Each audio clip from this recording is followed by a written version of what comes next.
Hello students, आपका अपने channel teach टैच UP में आप सभी स्टूडेंट्स का स्वागत है।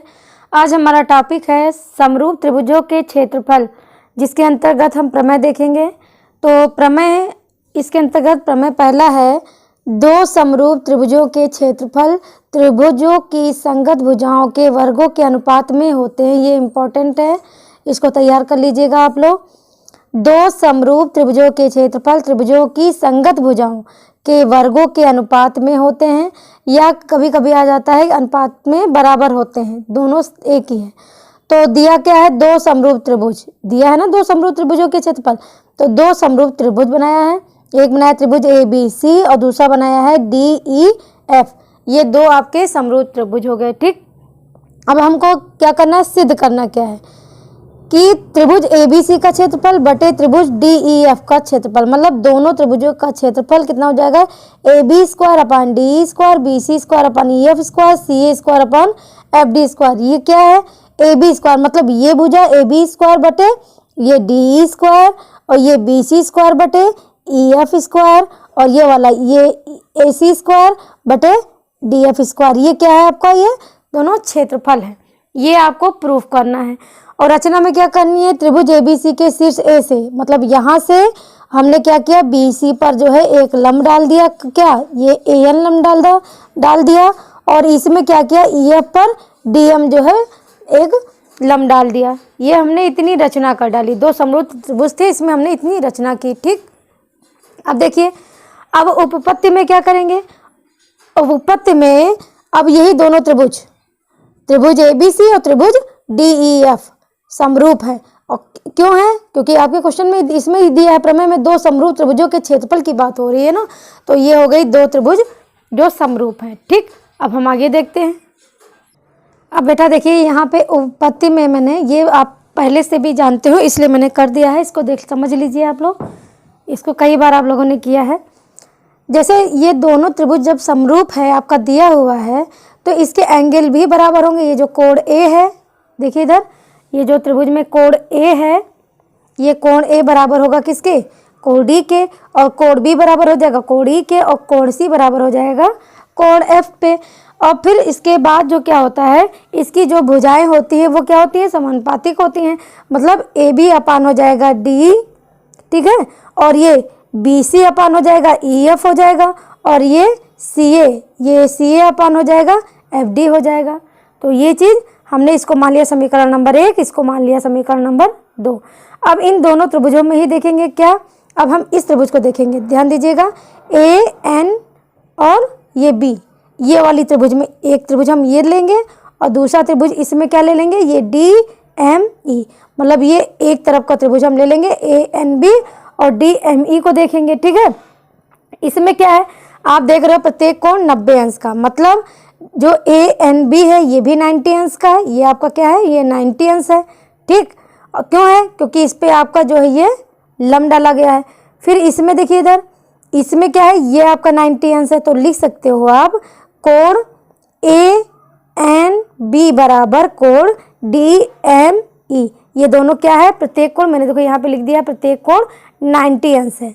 जब ये 90 अंश है बेटा, तो देखिए, तो ये जो कोण B बराबर हो जाएगा, ये कोण B बराबर हो जाएगा कोण E के।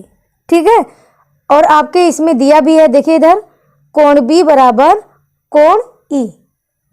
ठीक, तो ये आपका हो गया समीकरण 1 से, कोण B बराबर कोण E हो गया। ठीक है, जब आपके ये कोण जो है मतलब है, तो इसमें को क्या लिख सकते हैं, त्रिभुज ANB समरूप है किसमें, त्रिभुज DME के। ये क्यों है, क्योंकि आपका ने एक समरूपता वाला जो है प्रमेय आपने पढ़ा हुआ है, तो उसके हिसाब से ये दोनों क्या हो जाएंगे, आपके समरूप हो जाएंगे। अब जब समरूप हो जाएंगे तो आप जानते हो कि समरूप त्रिभुजों की संगत भुजाएं क्या होती हैं, समानुपातिक होती है। आप ध्यान दीजिएगा, जब समरूप चैप्टर चल रहा था तो मैं स्टार्टिंग के पहला प्रमेय ही यही था कि संगत भुजाएं समानुपातिक होती हैं। तो ये समरूप त्रिभुजों की संगत भुजाएं समानुपातिक होती हैं, और जब समानुपातिक होती हैं तब हम त्रिभुज क्या ले लेंगे, यही वाला ANB और DME में हम देखेंगे। ठीक है, तो चलिए आगे देखते हैं। अब देखिए बेटा, जब दोनों त्रिभुज ANB तथा DME में क्या है, इधर देखिए, आप दोनों त्रिभुज आप देख लेंगे इसको, जब दोनों आपको पता है कि समरूप त्रिभुजों की संगत भुजाएं क्या होती है, समानुपातिक होती हैं। तो आपका जो ये AN है ये इसके समानुपात में हो जाए DM के, तो हम लिख सकते हैं कि AN अपान DM लिख सकते हैं। जब बेटा हमारी त्रिभुज में बात हो रही है, इसकी बात हो रही है ANB की और बात हो रही है DME की बात हो रही है, तो इसमें हम लिख सकते हैं AN अपान DM लिख सकते हैं, इक्वल टू ये किसके बराबर हो जाएगा, AB अपान DE के बराबर हो जाएगा। तो इसको हम लैंग्वेज में लिख देंगे, क्या लिखेंगे, देखिए ध्यान से, AN upon DM equal to AB upon DE। इसको हम लिख सकते हैं AB upon DE equal to AN upon DM। इसको मान लेंगे समीकरण नंबर 3। अब हम लिखेंगे समीकरण 2 व 3 से, समीकरण 2 व 3 से। अब समीकरण 2 या 3 से हमारा क्या हो जाएगा, आप समीकरण नंबर 2 देखिए, दिया है AB अपान DE बराबर हो जाएगा, क्या हो जाएगा बेटा, BC अपान EF। आपका दिया है BC अपान EF बराबर क्या दिया है, CA अपान FD दिया है, CA अपान FD। और AB अपान DE बराबर आपने क्या किया था, AN अपान DM हो जाएगा, AN अपान DM। इसको मान लीजिए समीकरण नंबर बेटा 4, ठीक है। और अब आपको यहाँ क्षेत्रफल की बात हो रही है, तो आपको पता है त्रिभुज का क्षेत्रफल बराबर क्या होता है, त्रिभुज का क्षेत्रफल बराबर सबको पता होना चाहिए, ये होगा आपका 1/2 गुणे आधार गुणे ऊंचाई। आपको ये फॉर्मूला आपको पता होगा, ये हमेशा पढ़ाया जाता है, ठीक है।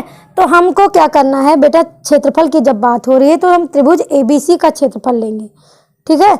अब देखिए बेटा, तो हम क्या लिखेंगे, यहाँ पे लिखेंगे त्रिभुज ABC का क्षेत्रफल बटे, अब हमारी दो त्रिभुज की बात हो रही थी, DEF की और त्रिभुज ABC की, तो हम लिख लेंगे त्रिभुज DEF का क्षेत्रफल।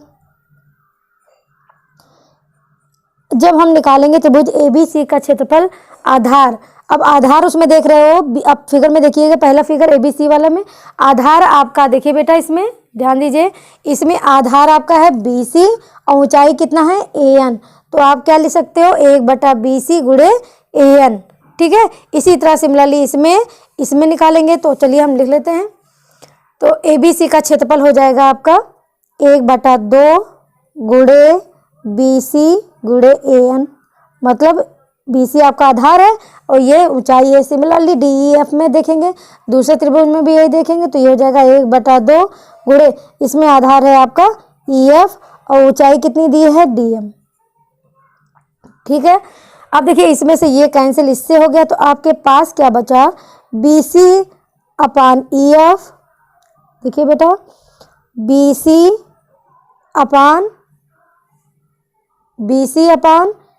ये बराबर में बचा BC अपान EF गुणे AN अपान DM बचा, मतलब त्रिभुज ABC का क्षेत्रफल त्रिभुज अपान त्रिभुज DEF का क्षेत्रफल बचा BC अपान EF गुणे AN अपान DM बचा, ठीक है। इसको हम क्या लिख सकते हो बेटा, देखो BC अपान EF हो गया।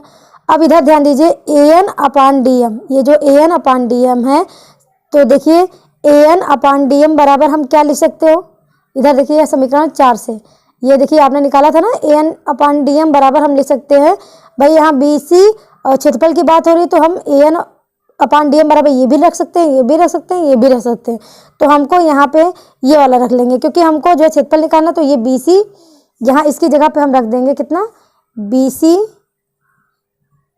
बटे ये क्या है EF, यहाँ पे लिख देंगे समीकरण 4 से, जिससे कोई कंफ्यूजन ना हो कहाँ से आया ये, ठीक है। तो यहाँ पे कितना हो जाएगा, बराबर ये हो जाएगा BC स्क्वायर अपान EF का स्क्वायर, ठीक। तो ये इसको बना लीजिए समीकरण नंबर 5, ठीक। त्रिभुज ABC का क्षेत्रफल बटे त्रिभुज DEF का क्षेत्रफल बराबर आ गया BC, इसको यहाँ पे लिख सकते हो त्रिभुज ABC का क्षेत्रफल बटे त्रिभुज DEF का क्षेत्रफल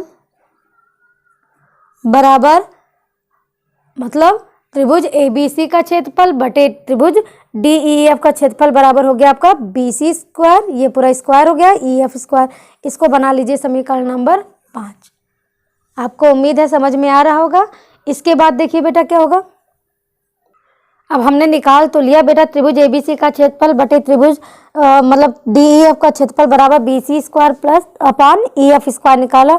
लेकिन जब समीकरण 2 देखेंगे तो हमारा देखिए ध्यान से, समीकरण 2 में क्या दिया था, ये अगर हम BC square upon EF square बराबर ये हो जाएगा AB square upon DE square भी लिख सकते हो और CA square upon FD square भी लिख सकते हो। इसके बराबर में ये भी लिख सकते हो, ये भी लिख सकते हो। ठीक है, आपका जो है क्षेत्रफल में स्क्वायर था तो इसके बराबर स्क्वायर भी लिख सकते हो। तो चलिए देखते हैं।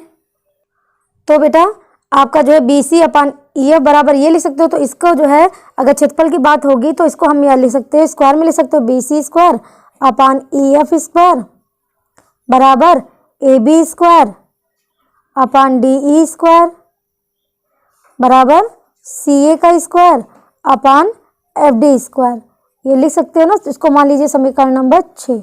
फिर लिखेंगे अतः समीकरण 5 और 6 से, 5 6 से, अब समीकरण नंबर ये 5 है, ये 6 से, तो हम क्या निकालेंगे, त्रिभुज ABC का क्षेत्रफल बटे त्रिभुज DEF का क्षेत्रफल बराबर, देखिए 5 6 की बात हो रही है तो बेटा आपका देखिए ये इसमें ये BC स्क्वायर EF स्क्वायर ये है ना, दोनों में बराबर है, तो ये क्या हो जाएगा बराबर AB स्क्वायर बटे DE स्क्वायर, ये बराबर में लिख सकते हो इसको BC स्क्वायर अपान EF का स्क्वायर बराबर में ये क्या है CA square upon FD square. बस यही आपको प्रूफ करना था। ठीक है, ये चीज़ ध्यान रखिए, बहुत इंपॉर्टेंट प्रमेय है, इसको जो है तैयार कर लीजिएगा। आसान है, बिल्कुल समझ समझ के करिएगा जैसे मैंने बताया। ठीक है, अब हम नेक्स्ट देखते हैं। अब हम प्रमेय 2 देखेंगे बेटा। दिया है दो समरूप त्रिभुजों के क्षेत्रफलों का अनुपात वही होता है जो उनके संगत ऊंचाइयों के वर्गों का अनुपात होता है। ध्यान दीजिएगा, अभी इसके पहले प्रमेय 1 किया है। अब हम देखेंगे दो समरूप त्रिभुज, ये दो समरूप त्रिभुज दिया है, उनके क्षेत्रफलों का अनुपात, जो क्षेत्रफल आएगा उनका अनुपात वही होता है जो उनके संगत ऊंचाइयों के वर्गों का अनुपात होता है। यही हमको सिद्ध करना है। तो हम सबसे पहले दिया है में क्या लिखेंगे, वही जो त्रिभुज दिया है, त्रिभुज ABC त्रिभुज DEF, दो समरूप त्रिभुज है जिसकी ऊंचाई हमने पहले वाले मैंने माना था यहाँ पे n, हमने यहाँ पे मान लिया l, जिसे कंफ्यूजन ना हो, ये AL है तथा इस पे कितना है DM है। ठीक है, अब उत्पत्ति में क्या लिखेंगे हम जानते हैं कि दो समरूप त्रिभुज क्षेत्रफलों का, अब सिद्ध करना क्या, ये देखिए सिद्ध करना ये हो गया। ठीक, ये हमको त्रिभुज ABC का क्षेत्रफल त्रिभुज DEF का क्षेत्रफल बराबर हमको प्रूव करना है, ये AL square upon DM square, ये हमको प्रूव करना है। ठीक है, तो उपपत्ति में हम लिखेंगे हम जानते हैं कि दो समरूप त्रिभुजों के क्षेत्रफलों का अनुपात उनकी संगत भुजाओं के वर्गों के अनुपात के बराबर होता है। आपने प्रमेय 1 में ये आपने सिद्ध किया है। तो आपने क्या सिद्ध किया था, त्रिभुज ABC का क्षेत्रफल बटे त्रिभुज DEF का क्षेत्रफल बराबर AB square upon DE square, ये आपने अभी इसके पहले प्रमेय में इसको सिद्ध किया था। तो इसको मान लेंगे समीकरण नंबर 1। अब हम ये वाली त्रिभुज देखेंगे, इसमें भी ALB और इसमें DME में। अब जानते हो आप कि ये आपका 90 अंश है, इसमें ये आपका 90 अंश है, मतलब कोण ALB और DME ये दोनों 90 अंश है। क्यों, क्योंकि BC पर ये दोनों लंब है। ठीक है, इसमें इसलिए लिख दिया प्रत्येक कोण 90 अंश, और इसलिए कोण B बराबर हो गया कोण E। क्यों है, क्योंकि ये दोनों त्रिभुज समरूप है, जब समरूप होता है तो इसकी एंगल इसके बराबर होता है, इसका एंगल इसके बराबर होता है। ठीक है, तो हमने कोण B बराबर कोण E लिख दिया, और यहाँ पे मैंने दिखा दिया कि त्रिभुज ABC समरूप है त्रिभुज DEF के, इसलिए ये कोण B बराबर कोण E हुआ। अब समरूपता की एक कसौटी द्वारा, ये हमने कई बार बताया है, तो ALB समरूप हो जाएगा किससे, DME के हो जाएगा। ठीक है, अब हम इसमें लगाएंगे आधारभूत समानुपातिक प्रमेय से। सबसे पहली प्रमेय यही है, मैंने बताई थी, इसको थेल्स का प्रमेय भी कहते हैं। इसका उपयोग करेंगे। तो इसके लिए क्या करेंगे बेटा, क्या होता था, देखिए इधर ये AB अपान हो जाएगा आपका कितना, AB अपान D, ठीक, इक्वल टू ये हो जाएगा AL, इसमें बात हो रही ना, तो AL अपान हो जाएगा DM के। तो हम इसको लिखेंगे, यहाँ पे लिख देंगे कितना, AB अपान DE बराबर AL अपान DM का वर्ग कर देंगे। देखिए बेटा क्षेत्रफल की बात हो रही, तो इसमें हम कर देंगे AB स्क्वायर, स्क्वायर कर देंगे दोनों तरफ, AB square upon DE square बराबर AL square upon DM square. इसको मान लेंगे समीकरण नंबर 2। ठीक, आपका समीकरण नंबर 1 ये था, समीकरण नंबर 2 हो गया। अब लिखेंगे अतः समीकरण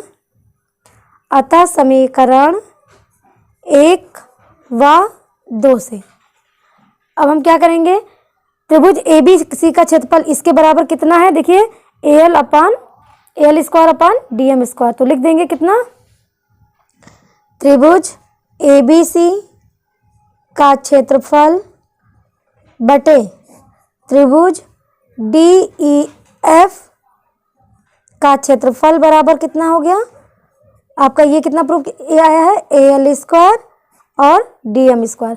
आपके समीकरण 1 में AB स्क्वायर DE स्क्वायर की जगह हमने लिख दिया AL स्क्वायर DM स्क्वायर। भाई यही आपको प्रूफ करना था, तो यहाँ पे लिख दिया प्रूव्ड। ठीक है, समझ आया, उम्मीद है आपको समझ में आया है। तो इन दोनों प्रमेय को बेटा जो है अच्छे से तैयार कर लीजिएगा। एक तीसरा प्रमेय है, दो समरूप त्रिभुजों के क्षेत्रफलों का अनुपात उनकी संगत माध्यिकाओं के वर्गों के अनुपात के बराबर होता है। इसको अपनी बुक्स में देखिएगा, मैंने जैसा बताया है इसी तरह इसको भी करिएगा।